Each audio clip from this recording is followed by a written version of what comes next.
Hi, welcome to Law and Justice. I'm Jane Mulcahy. This is a special series on the topic of relationships matter, and today it's really, really cool. I'm joined by a lovely guy called Geoff O'Meara, and we're going to be talking about yoga. Hi, Geoff. How are you?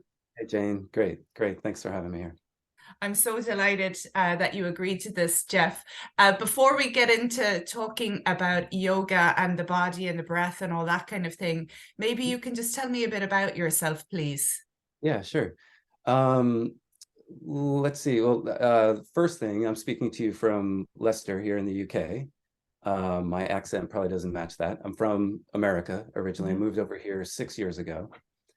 Um, and let's see. Yeah, so I spent most of my life in America, went to college, went to grad school, trained to be an architect and worked as an Oh, architect. wow. Yeah, for a good while. And then, it just reached this point where I just felt like I probably didn't want to be doing that for the rest of my life, even as much as I love architecture. So I just, started looking for what is it that I would really want to be doing, and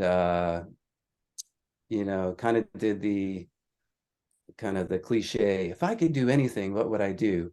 And at that point, my practice of yoga really had really had blossomed, and I really suddenly realized, well, what if I could do that? What if I could make this my work Mhm. to share this stuff that I'm so passionate about.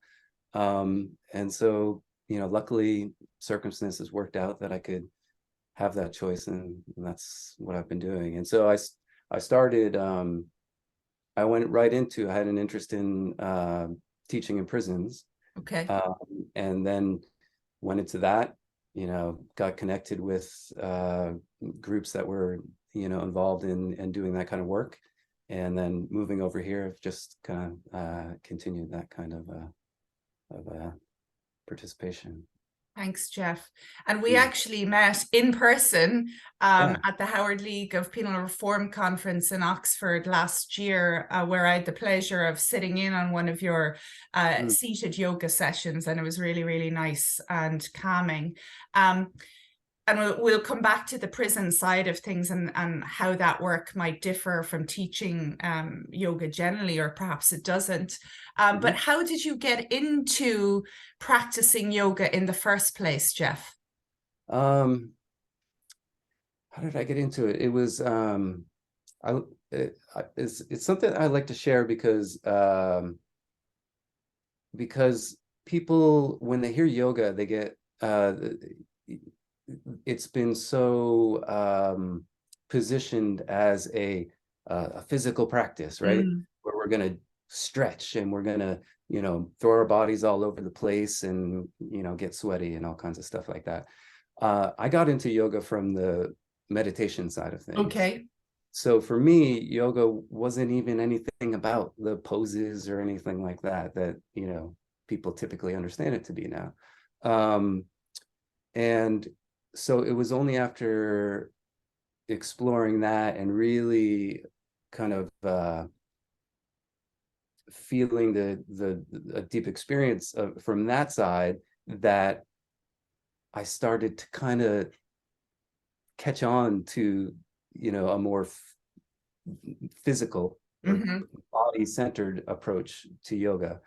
So kind of the flip of how most people get into this kind of stuff. And for me, it was kind of again interesting as well because my wife had been going to yoga fairly regularly, and she invited me along. She said, "Oh, you should come along," and so I started going once a week with her, but it really wasn't it really wasn't reaching into me in any remarkable way as far as Okay. I did. Um, for me, it was still, meditation seemed to be what I wanted to practice. And it was it was only when much further down the road where all of a sudden I started to feel, the impact that a more body-centered approach could Mm. take. So for me, it's fun to share that because I feel like it gives a little bit of extra ground to meet people on when people are, find their way in through a physical practice, which is wonderful. But to try to encourage them to spend maybe a little bit more time investigating, more contemplative and more meditative side of things, a more stillness practice or something like that. And we can talk more about maybe that when we get into the prison yoga stuff, because that's maybe where the physical side became more prominent. Right, right. So, yeah, and I have some ideas why that might be the case as well, in order to hook people in, but of course, I could be wrong. Just on the meditation side, I think that's very interesting because I'm quite new to doing yoga myself, and I'm doing much more the kind of high intensity hot yoga, in fact, at the moment, which is really, really postural in a very hot environment. But I started doing yin yoga as well just recently, which is slower, holding the postures for longer and a lot more concentration on the breath. But one of the things I'd have read before, and I thought was interesting, that in the commodification of yoga in the Western world, there was much more emphasis on the poses and not very much on the meditative or the breath. So what was it for you that was really attractive about the meditation? So what were you seeking to get from that yourself? That's interesting. I don't think I've ever had it asked so directly like that. For me, I think meditation seemed to be a more direct connection to the struggle that I felt. For me, it was, anxieties from a young age that, just kept kind of snowballing. Were never really figured out, or never really not figured out to a level where they would be relieved. And so with that kind of snowballing, it was very much, this inner seemingly mind-centered experience. So for me, I don't know if it was just my nature or what, and I have a very disciplined nature. I don't know why, but I was very willing to sit and try to see within, what was this experience? What was happening? How can I, it sounds harsh, but how can I deal with this? And that seemed to be, I guess, the most direct way for me to move my body around. Didn't seem to make any sense, because I was always, perfectly happy with my body and athletic and all this stuff. I didn't feel like there was anything there. It was all, in here. Your mind was kind of running away with itself, type rapid thoughts, which I think are very common. This restless mind that won't slow down, and like just from sorry for putting you on the spot about that question, but I mean, for me, definitely one of the reasons I wanted to start doing yoga now, partly is because I've read it's one of the best mental health interventions there is, but also to just deal with stress, to sleep better, to maybe cultivate a greater sense of inner calm that perhaps postures on their own won't give you. So that the breath is so important, the deeper, slower breathing. And I did a training years ago on polyvagal theory training, where Stephen Porges was going on about the vagus nerve and how pranayama yoga in particular is so good for stimulating the vagus nerve, and just, the sympathetic nervous system, the rest and digest system, so that if we're very hypermobilized or on the go, which many people were, especially pre-COVID, rush, worry, fixate on the future or the past and not just be. So do you think that meditation and yoga, they don't always have to go together, but often do, or can, that meditation can just bring us back to the now in a powerful way? Yeah. I think one of the things that was very helpful for me was I had this in maybe I had the intuition that I needed to, you know, really look within me and try to understand what's going on, what is this? Um, but interestingly, um, because of speaking to directly to where you started to go with this, as far as polyvagal theory, um, the meeting my inner situation through meditation was good, and it was very revealing, but at the same time, it was, for me, it was very tumultuous, Mm. um, because I still felt uh, like I couldn't quite understand. I couldn't quite find a relief that I was really looking for. Still felt very tumultuous, and it put me in an anxious state. So and I spoke to a few minutes ago about how it was only later when the physical body-centered practice really started to seem to give me some kind of support there. Because on to some extent, my meditation practice would be very disturbing. Okay. And it almost started to seem, and I hesitate to say this because I don't want to put anybody off of it, but there was something about it that started to um, feel a little bit detrimental. Okay. And I think this is good actually to mention, because in yoga we talk about ahimsa, non-harming, and of course everybody thinks don't harm everybody else, but Mm. we're looking at ourselves and being compassionate with ourselves. And when my experience became really a lot of friction there, you know, it, I kind of didn't know where to go with that. Mm. So, but then when you start to really give space to what I like to say, kind of the fullness of a real, authentic yoga Mm. practice, which will include pranayama, Mm. working with the breath, and asana, which is now thought of as like a physical, Mm. body-centered movement, maybe practice.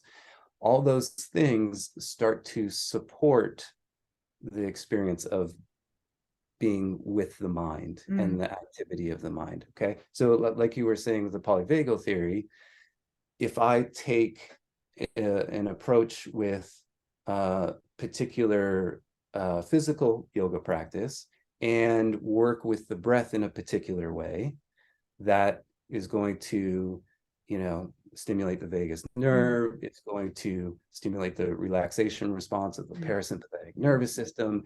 And now all of a sudden, the inner space starts to very naturally settle. Mm. And so that's the beautiful thing that so many people experience from when they go to a class where maybe they are just uh, the facilitation is to stay with the body and Mm. move in these particular ways, and maybe stay with your breath and develop a certain fullness of breath, Mm. right? So immediately that response of the nervous system is going to come into play, and we'll feel that inner settling. So for me, I had this meditation practice that I was devoted to, but I would look at it now as like my nervous system was still kind of fritzy, Yeah. right? I could be here, Good but word, yeah, to yeah, describe lots of fritzy, nervous systems, I'd say. fritzy. Yeah. I don't even know if that is a word, but fritzy, it makes Yeah. sense to me, right? Yeah. So, but with the support of breath work, and the support of, you know, feeling connected and centered in the body, then there's a certain amount of metaphorically, I guess, a space opens up, and there's a relaxation that now allows me to be uh, contemplative. It Mm. allows me to look within without the fritziness, without the frenzy that felt like it kept washing over me. I forget where this little segment even started. Yeah, no, I might just interject there and say as well, another guy who I'm really mad into is Dr. Bruce Perry, and he has this thing called the neurosequential method of therapy or model of therapeutics, and one version is about sport, and it's how any patterned, repetitive, rhythmic movement is inherently regulating. So he'd say if you want to get to the top part of the brain, the thinking part of the brain, or even into the middle part of the brain, the emotional brain, you have to go through the body, you know, the core regulatory networks. And I suspect that with yoga, the physical yoga, that helps, you know, as well.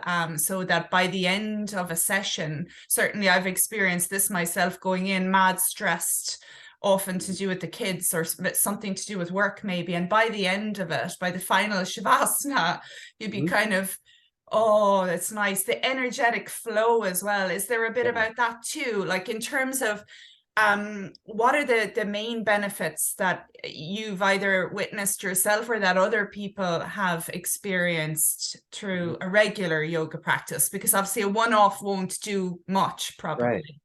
Right. And a couple of points there maybe is, you know, first and foremost is that it has to be a consistent practice, right? And that's even inherent in what you were speaking about in terms of a repetitive nature of something.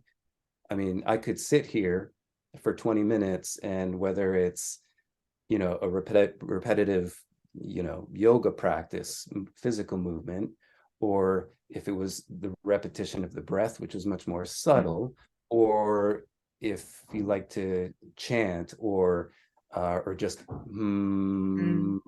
if you just hum with each exhale, right? It's this, again, goes back to the nervous system, but you know, that repetition that becomes absorptive and draws us in and is soothing and there's inner relaxation going on. But you know, so we see this consistency on a more immediate, smaller scale, right? Within, you know, a practice of 10 minutes or 20 minutes, but then also over the longer scale, where if this becomes a daily practice, then what is the power of rewiring responses in the nervous system? There's a lot of talk about neuroplasticity and that kind of how we can change these neural pathways. So, you know, if we do have a practice that is one of letting go, that's one of concentration, that's one of gentle discipline, that's one of relaxation, that's one of awareness, you know, if that becomes, you know, through consistent practice, that like anything, that becomes more of our basic state. But it takes that consistency to take ourselves there. So yeah, so there I guess we have to answer your question, I guess, about, you know, the benefits of a yoga practice. If we see these practices, and I always like to laugh too, because you know, right now we have all this research going on to, you know, study what happens with a certain kind of breathing, what happens, you know, all this stuff, and it's being understood. I mean, you know, thank goodness for, you know, understanding the vagus nerve and all, because some people, it's like they need that. They want to know, if I breathe in this way, that's kind of weird because this is what we typically do. What's happening? You know, what's happening in my body? But like I said, I like to laugh because, you know, because this is something that I've, you know, become passionate about and practice from, you know, different traditions too. It's like, wait a minute. Now that I see the context of this, people have been cultivating this and studying it and refining it and passing it along for literally thousands hundreds, of years. thousands of years, right? So it's like, depending on which tradition, yeah, it's hundreds of years, thousands of years, and it's like, no, that was, we look at them like they're, so many people look at them like they're just a bunch of weirdos that kind of Yeah. ran off to the hills or whatever.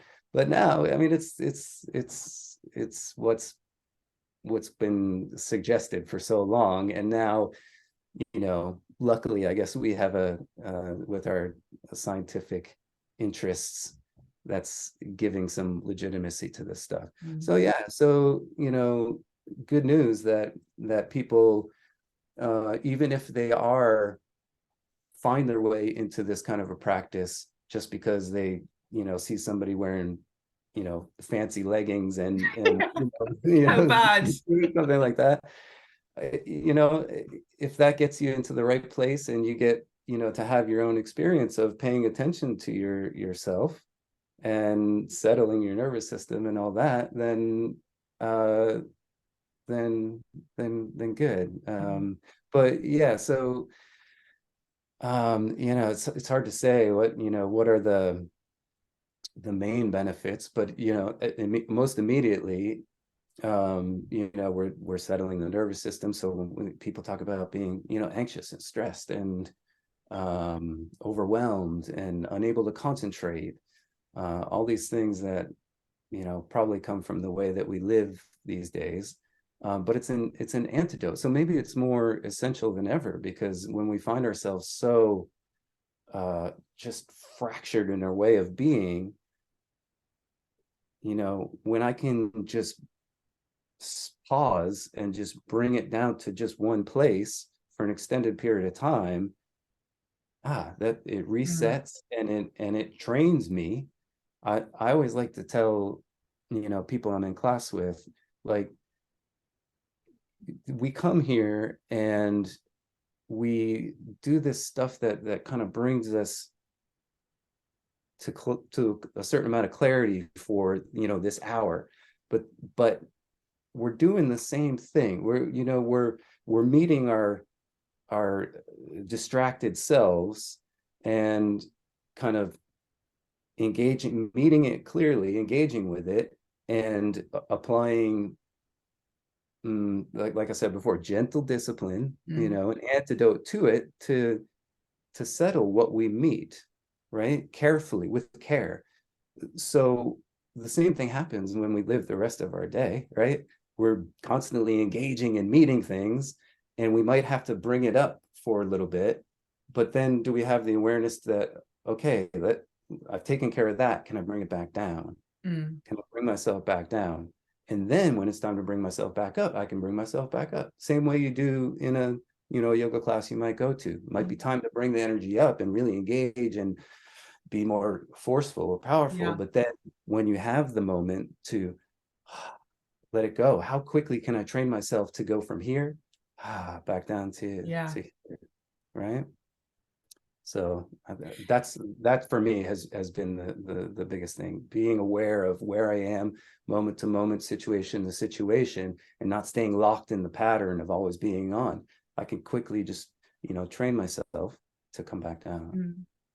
And I suppose as well, some people are more, as you were talking about the fancy leggings, some people are more oriented maybe towards the fitness benefits, the getting more limber, more flexible, more supple, maybe stretching out some aches and pains. And certainly as well, from my experience now in the last, I started going at the end of November with certain, back or leg stiffness.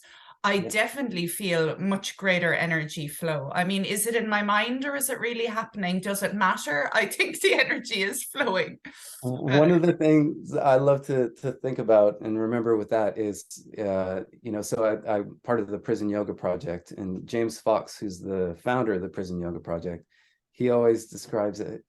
He uses this analogy of, we have these essential practices in yoga, and we're in prison yoga, we're typically alluding to a trauma-informed approach to yoga practice. So we've got the layers of the cake, and then all these physical benefits that most people are all that's what they are immediately attracted to. That's just like the icing on the cake.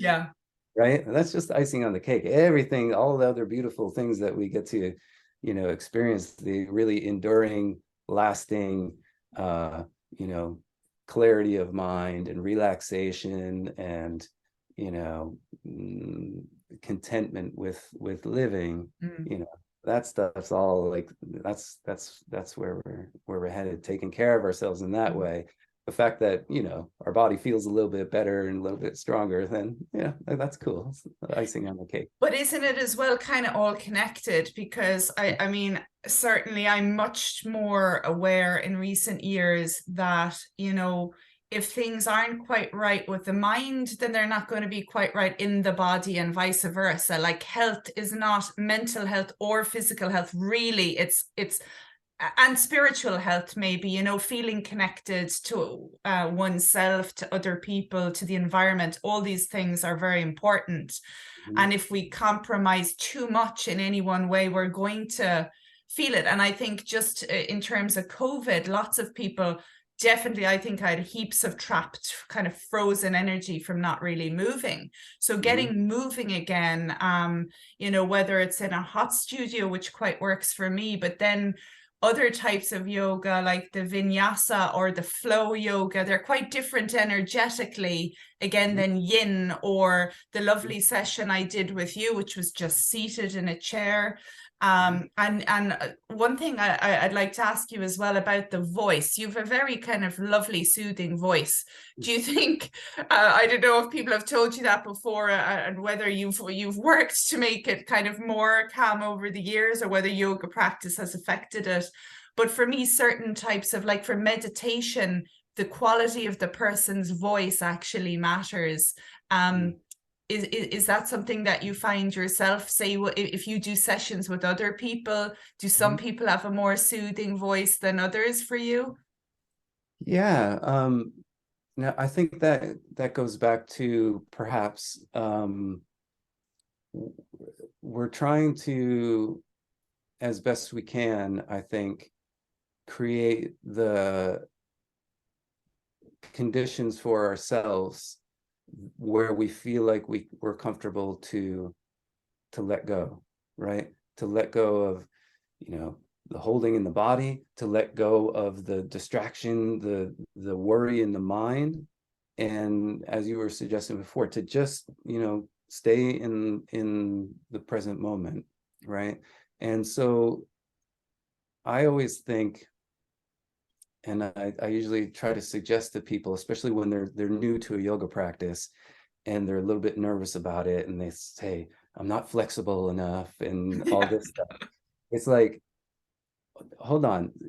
All we're trying to do is create these conditions where we can just pay attention, right? That's where I always, more and more, I like to just define yoga as we're just practicing paying attention. So how can we create the conditions for that? And of course, that's going to vary, very specifically to the person. And so if, trauma-informed class facilitation will meet that in a particular way. But then you can, in most general terms, it's like, yeah, if you are comfortable with someone guiding you into some, practice, whether it's because of the sound of their voice or the familiarity, the different familiarity that you have with them. What about the space around you? As an architect, the space can have such an influence. What about the community that you may or may not be practicing with? And then you go back to COVID, where community just fractured or dissolved completely. And so what are all these things that we can do, right? And getting back to the physical side of it, if I can create a certain condition, it doesn't have to be anything crazy. If I just bring my fingertips together and press my fingertips together, I'm creating a physical condition that starts to become attractive to my mind, right? And as so long as it feels safe and hopefully enjoyable in some way, then my mind can stay here, right? So if I've got conditions that are that I'm averse to for some reason, then the mind is trying to go somewhere else, right? Resisting it. So I suggest to people, it's not about doing any fancy pose. Just bring your body into some position and see if you can use your body to just keep your mind present and curious and open, right? So if we move with that curious, open mind, then we can let ourselves fall fairly naturally into that open awareness that everybody just finds peace within, right? Yeah. We might get pulled away, and that's where the consistency comes back into play. Can I see how I can train myself to keep, staying with my present moment experience, whether that's with the breath or the movement of the body, or just bringing my mind onto to one point of concentration or something. What can I do to bring myself to that space? A lot of times I like to suggest to people in class, I'll have us moving around and doing something that's fairly intense, because, and again, so for some people it's this intensity, right? We need this intensity to, because our mind is so resistant. We might need a certain amount of intensity to force us here. If I have people go into chair pose or something where their legs, they're all really getting exhausted in their legs, and then I say, okay, hold on for just a second, catch yourself, and what is the quality of your mind right now, right? Where is your mind? Is it somewhere else, or is it just right here? And what does that feel like to just have your mind open to your experience? And so obviously in an intense experience, we may or may not want, depending on the class population, may or may not want to be doing something like that. There are other ways to do that, because someone might be meeting something fierce, and that might not be appropriate. Right. But you know what I mean? Like if I can encourage someone to feel very closely and intently into their body, and be able to be present and stay there, then what's the quality of the mind, right? And for some people it's intensity, some people it's using the breath work, some people have to stand on their hands to get their mind to stay in the body. And that's where the physical practice really can really be so fruitful. Is it okay if I tell a quick story? Oh, absolutely. Yeah. Please. So as I mentioned, I had come from more the meditative side of a yoga practice. So in the prison work, for any number of reasons, the physical practice might, become, trying to be careful how to say this. It might be more prominent. It might be something that's more easily accessible. Yes. Less threatening maybe initially as well. Yeah, I was going to say it can be more appropriate for any number of reasons. So that was so important to me, because even though I was there to and happy to be delivering a physical body-centered practice, because it wasn't the root of my exploration, it was incredibly enlightening for me to see the experience that some of these prisoners would have with a physical practice. And some of that is just the nature of I think someone with the past experience of trauma, meeting this trauma-informed practice of yoga, right?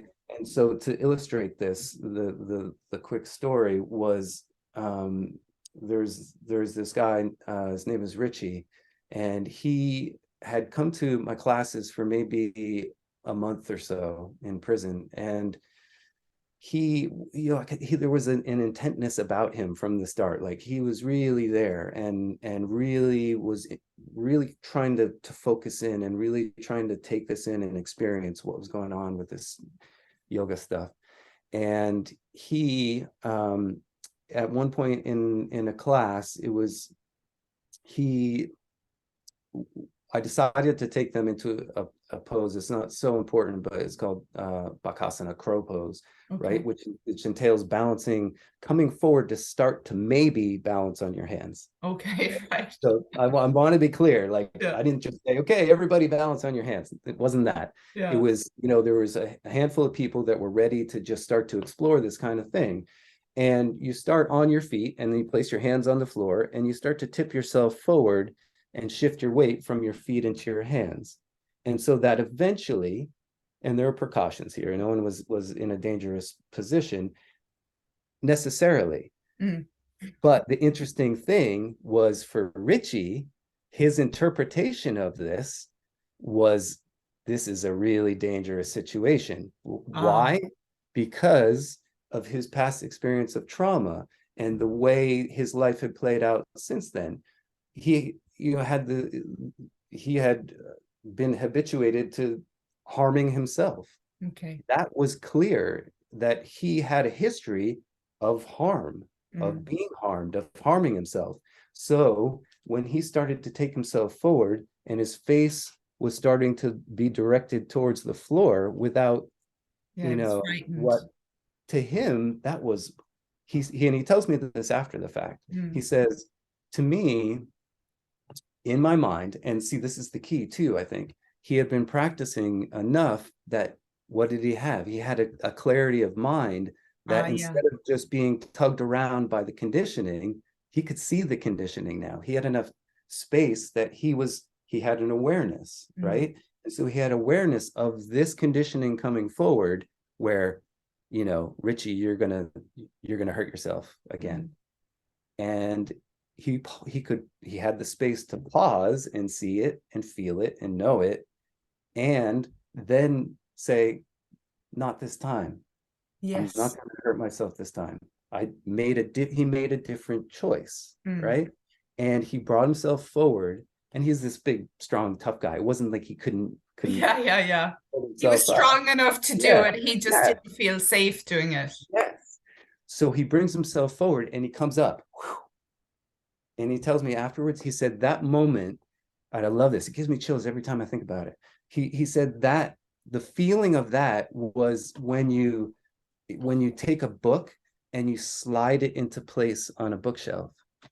That's what his body felt like. So instead of his body being this disconnected place of pain and just turmoil and fear and whatever, I mean, everybody knows that sensation when there's a space on the shelf and you slide and you slot it in. Yeah. I mean, it's this feeling of comfort, of security, of poise, of security, right? Complete opposite of everything that came up in his mind. So here we have the path of a physical practice, of embodying, letting the awareness come into the body and having this incredible revelation and incredible liberation. Because now he sees through the whole illusion that, in a sense, that he's created for him, or the illusion it sounds like it cheapens his experience. It allowed him to transcend this huge constraint on himself, because he could see it was this a construct at that point that kept resurfacing and a pattern of behavior. So that's a cool story. Was he able to do the crow another time? Yeah. Oh my gosh. So that's the thing, like, that's where like it was so revelatory. So a quick little addendum to the story. So really shortly after that, like the next week or the week after, as happens in prisons, he just got moved somewhere else, disappeared. And this is the painful part as a prison yoga facilitator, because relational rupture. Totally, he was just gone. I was like, oh, where's Richie? Right. And he's gone, and it hurts. And I'm really close to him now. I mean, it brings tears to my eyes just thinking about that. But he was gone, right? And then a month or 2 months later, he shows up in class one day. He just walks in with the rest of the group. And I was like, what? And he's like, I'm only here for one day. They screwed up my thing. I'm here for a day. I'm going to get moved again. But I wanted to come in because I have all these questions, because he had been Oh, practicing on his own. lovely. He took that and he just practiced. He came in and he goes, I want to show you something. And he sits down and like, sits down on the floor. He uses his breath for a moment, Centers himself or whatever. Yeah. puts his hands on the floor and flips himself completely upside down, comes up into a handstand, stays there, and then slowly brings himself back down to seated. And he goes, am I doing Wow. that right? And I was what? Hell yeah.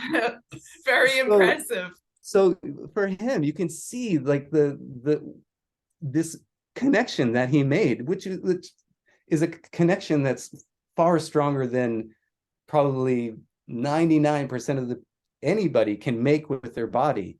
Yeah. He couldn't have it. He saw through it and just had this like, Beautiful. yeah, it was amazing. And Amazing.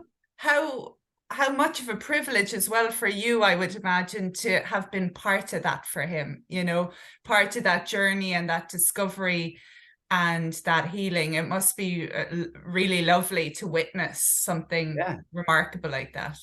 Totally. I mean, it's changed everything. He changed everything for me, because even though I was committed to this kind of work, it's like once you have that kind of experience, because he's after being in prison for more than half his life, he first went to prison when he was 16, I think. Yeah. He was maybe 34 or something, a couple years, maybe 1 year after I was with him there. He was released on parole, and he hasn't been back since. So it changed everything for him. And he's a beautiful person. And what I always like to come back to with people when we talk about prison yoga, because everyone, is really curious about it. It's a fun conversation to have, but I always use it as an occasion to remind people that, because this was a huge awakening for me. It's like whenever I learn the backstories of the people that I encounter in prison, it's like I always say, how did anyone expect any different Outcome for them outcomes almost. for this? Yeah.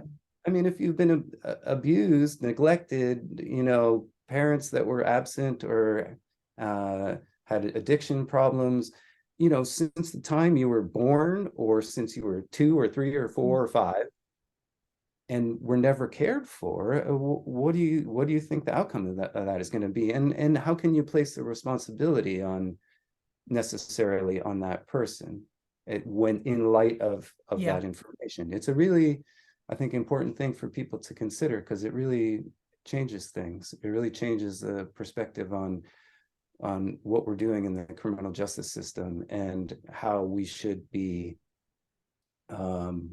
providing for prisoners, people that are literally stuck in the criminal justice system. Because a lot of people like to talk about rehabilitation, but is that really what's happening in the criminal justice system?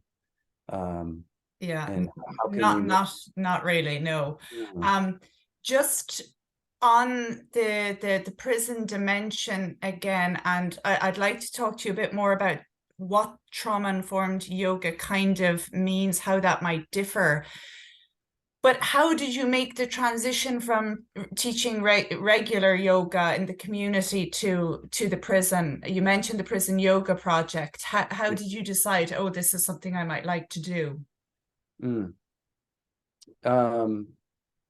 Like teaching a normal community class and then deciding to do or just how did it come about? How did the transition, how did you get into the prison context? Okay.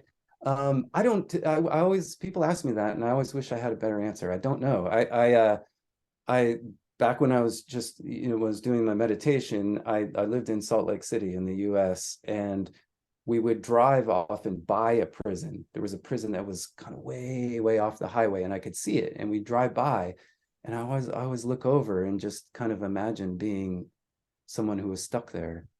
Nice. And I somehow it connected, and I thought, I bet meditation could really, be something that was really beneficial, because they're stuck there, as far as I know, without any kind of resources. And we just talked about rehabilitation tools. And so I was like, I would love to do that. But I never felt particularly qualified, or I don't know what it was. So, but then as I practiced more, and then as I, became a yoga teacher, or whatever that is, I was like, wait a minute, I can do that, right? And it was weird, because it almost like, as soon as I, said, oh, yeah, that's what I should do. I had just finished my certification to train, and I saw an article in a newspaper. I was living in Austin, Texas at that point, and there was a community yoga group, and they wanted to provide outreach and to be able to offer practice of yoga to populations that otherwise really don't have access to it, like the rest of us do.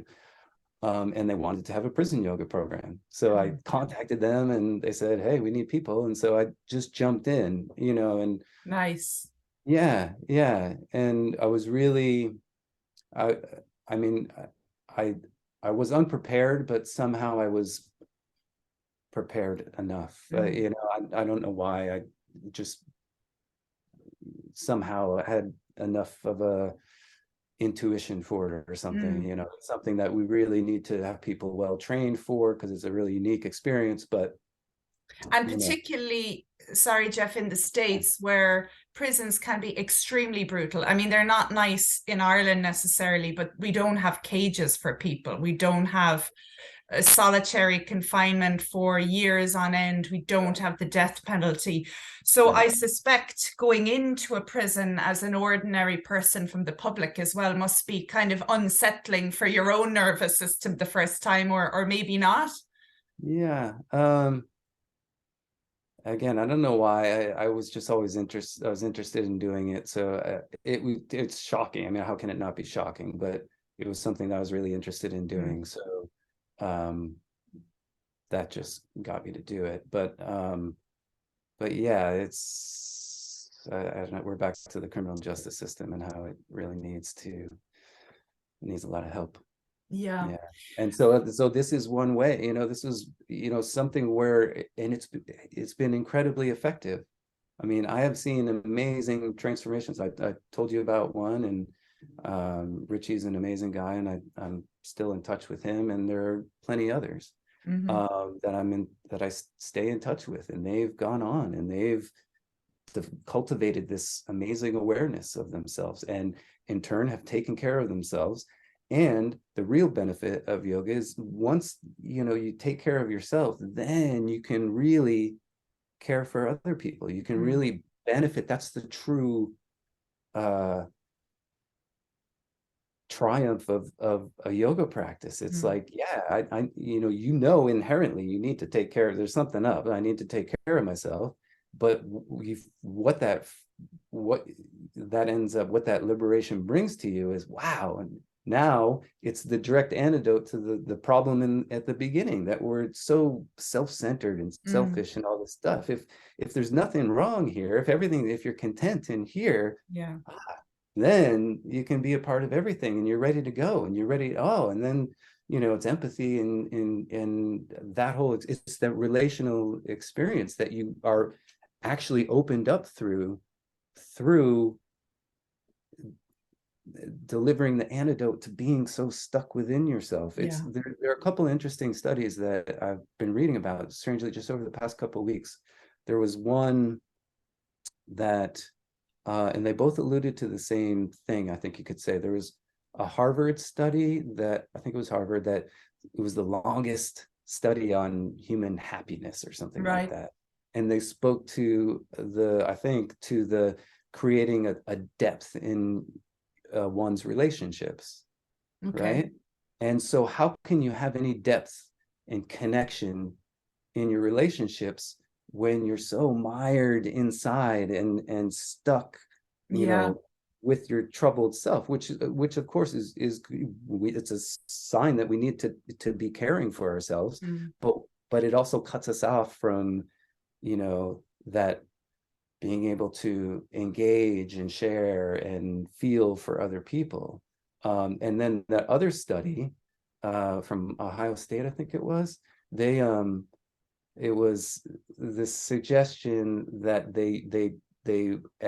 along with testing a group that was engaged with cognitive behavioral therapy, they had another group provide acts of kindness to others, right? And I forget the measure that they use, but the measure of the group that was providing kindness was actually, a couple notches above the CBT, which isn't to say it doesn't refute CBT by any means. It's a really wonderful thing, but it shows the power of relationship. To me, it shows the power of relationship and, kindness and empathy and doing what you can to engage and do your best, not for yourself, but for everybody, which of course brings us back to a yoga practice and how that opens us and makes that very clear that that's the way to live. But until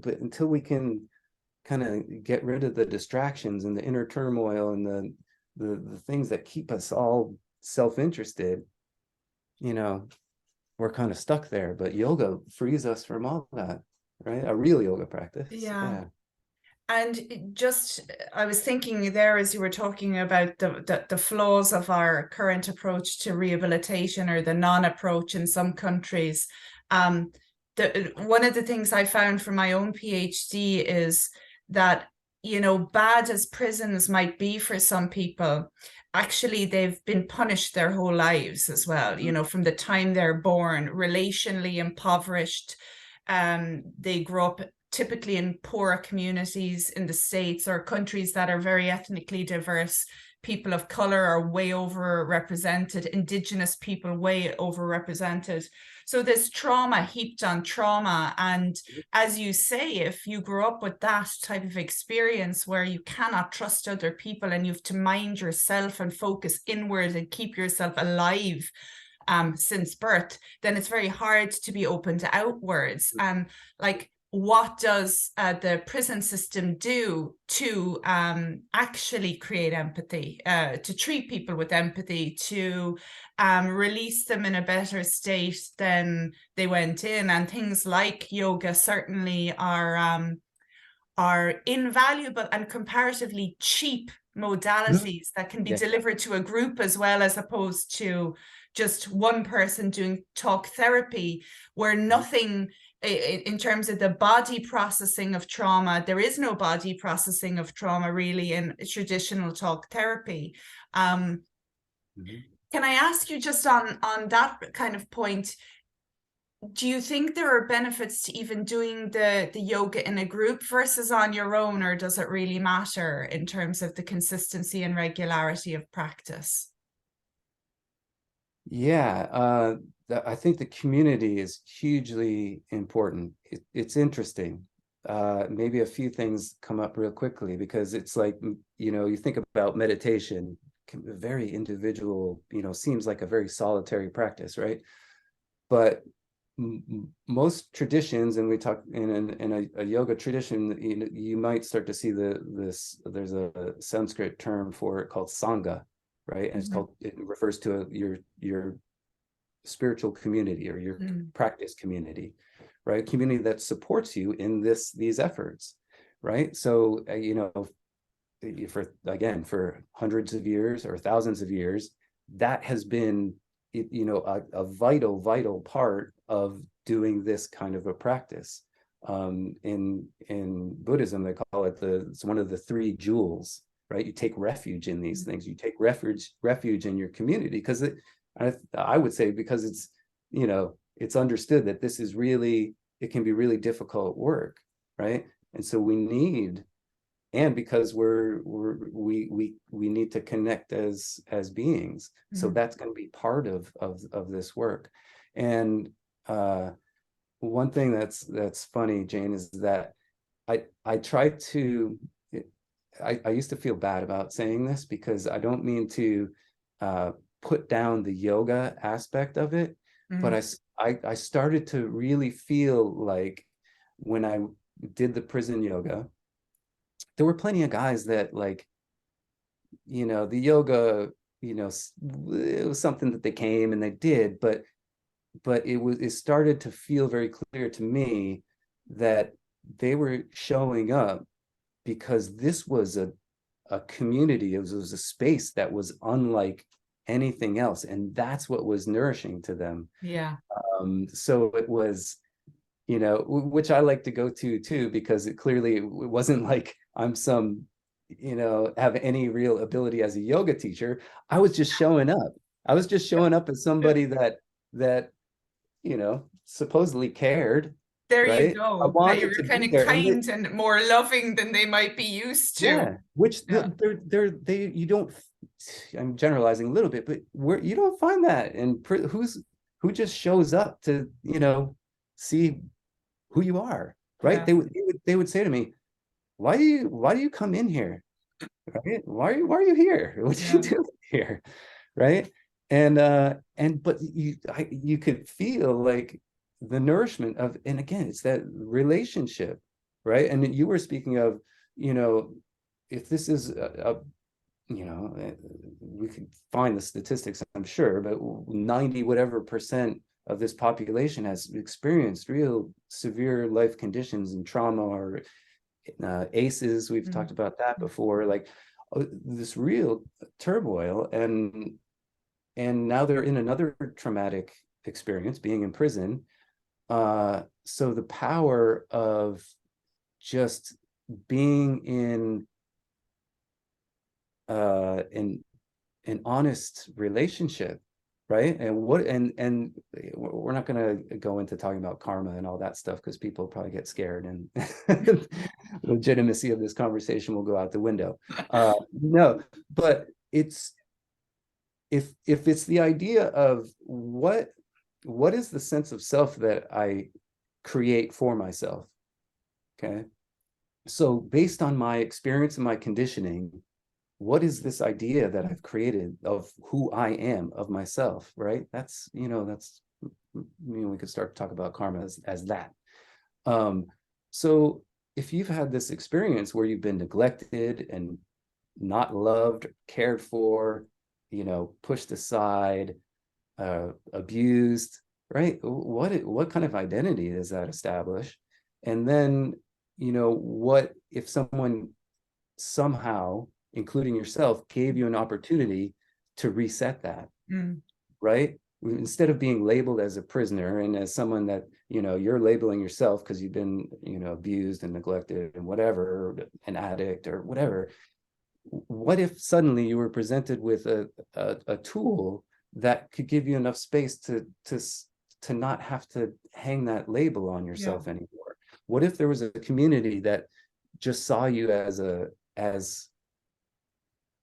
another being that wasn't saddled with all this stuff and wasn't forced upon you, right? To me, that's where this there's a real huge power there, the liberating power that comes from just that unconditional kind of relationship, Yeah. which I guess is empathy or compassion, right? And Yeah. how effective that is, it's amazing. It is amazing. And I don't know if you're familiar with the Compassion Prison Project from the States. It was set up by a woman actually called Fritzi Horseman. Speaking of a nice, Yeah, synergy there with our inner nervous yeah, system's yeah. frazzlement. But Fritzi has said that, healing occurs in community. And certainly she brings in these trauma circles, and they do little exercises and Yes, yes. games. but so much of it is that group holding, and it can feel a bit unsafe initially, which is where I think it's smart to bring the physical yoga as a way to get people into the room, in a way that they can then open up to the more esoteric or stillness, because they mightn't just, I'm not sure I'd be up for it in that setting, you know, to walk in and still my mind when I might feel actually I need to be mobilized in order to meet violence or threats or whatever. But just we've been chatting a while, so I won't hold you much longer. But just on the trauma dimension then, and you described that really interesting story.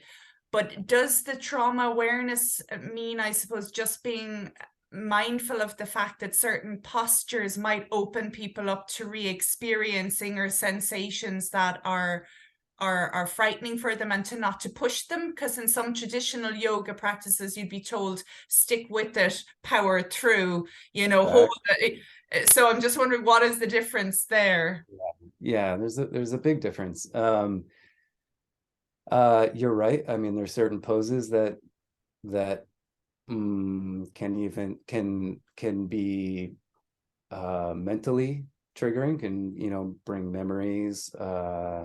It can make you feel vulnerable, even if it's not a memory thing. Your body can just feel open and vulnerable, right? We think about the reaction or the situation that was traumatizing. A lot of it is about, it's losing control. It's about being completely vulnerable and having harm done, right? So if we put ourselves back into that, if bodily we put ourselves in a way that makes us feel that vulnerability again, then it's the design of our nervous system to take care of ourselves again. It's kind of, that's the conditioned way to take care of ourselves. And so through a trauma-informed practice, we can start to safely and, again, gently meet that conditioning and help the body to let go of that conditioned response and start to meet conditions in an unhabituated way. So if we put our bodies in a vulnerable position, we want to be mindful of not doing that. Spatially, I talked before about what the space is like. How does the space have an impact? Like, how do you line people? Some people feel really comfortable being behind somebody in a yoga class, and especially if you're in prison, your trauma is telling you got to be aware about what's going on. Or not seeing the door, maybe. Not seeing the door, right? So we'll suggest things like, as the teacher, you should probably always have your back to the door, because no one else, they don't want to have their back to the door, probably, right? Or they don't want to have, when they put themselves, inevitably we're moving around, you put yourself in your body in a certain position and somebody's behind you, now you can't see them and you feel vulnerable, right? And that, forget it, your mind is out the window at that point, because it's back up. Whereas we're trying to create the conditions again where your mind, your body is realizing it's safe to start to let go and see a bit more clearly, rather than being caught up in the habitual conditioning. So there's all kinds of particular measures that we bring in to try to establish the conditions that are most supportive to having an effective yoga practice for that particular population. Thanks, Geoff. And just one very final question. Do you think to maybe promote safety and mental well-being, and to reduce stress and cultivate body awareness, that we should maybe think about introducing yoga into schools? Definitely. 100%. I mean, you could probably look at all the stuff we talked about and you could relate it back to kids. I mean, a lot of the confusion within oneself, it's from, a lot of it can come from being a kid and just, you're trying to learn, you're trying to figure this world out. and you're picking things up and you're trying them out, and some of them really take root, and maybe that wasn't the best situation to be learning from. And so as much as we can cultivate self-reflectiveness in kids, and not self-reflectiveness sounds so heady, and it sounds so maybe that's not the thing for kids, but we need to be able to provide them with the tools to do that, but maybe more importantly, just in general, tools to take care of themselves, right? Tools to manage their bodies in a healthy way, whether it's from a physical fitness standpoint, because that keeps, like, as you were saying before, well, what about when there's physical trouble? How does that influence, anyone that has chronic pain, or it has to do with obesity or something like that? It's wow, what a toll that takes. So everything we can do to encourage awareness of the body, care for the body, and then even if it's not so literal, care for the mind, right? And all these practices that we've talked about, it's just, can we just pay attention, right? Can we stop being distracted and not aware of what we're experiencing at all? And if we can start to bring a level of skillful awareness to that, it makes a huge difference. And I teach with a program called Mindful Warriors in schools as well, so I've seen it. Cool. It's beautiful, yeah. And I think giving children a sense of that competence, that there might be all these things going on around them over which they've no control, and children don't have enough choice necessarily in how their world is structured. So to be able to have a sense that I can regulate my nervous system through breath. I mean, we can't change our heartbeat, but we can slow it down through the breath. And that there are these other little tricks and tools, and that certain postures might upregulate you or downregulate you depending what you need. I think that's brilliant, and empowering for kids to know that they don't have to go to someone else, they can do it themselves. Yes. And if you start at a nice young age, they love it. They really love it, because they are still willing to play with it, right? The rest of us come to yoga and we're like, I don't know, I'm wobbling. Yeah, I can't do it, or this is too weird for me, I shouldn't be doing this in public, or like that kind of thing. No, they don't have any inhibitions. And they experience it, and then they feel it and they know it. What was that? Yeah, it's a no-brainer, really, I think. Well, look, Geoff, thank you so much for taking the time. Sorry for holding you so long, but I could actually chat to you about this, I think, all day. This has been Relationships Matter with me, Jane Mulcahy, and the wonderful, inspiring Geoff O'Meara. Thanks again. Okay. So namaste, Geoff, and namaste to all the listeners and viewers from the Heart Center. This is the Heart Center here. I learned that recently at my own yoga practice. And my jumper as well is a heart, just for anyone who's interested. I'm really interested in the vagus, and obviously the vagus roots up into the heart. So namaste.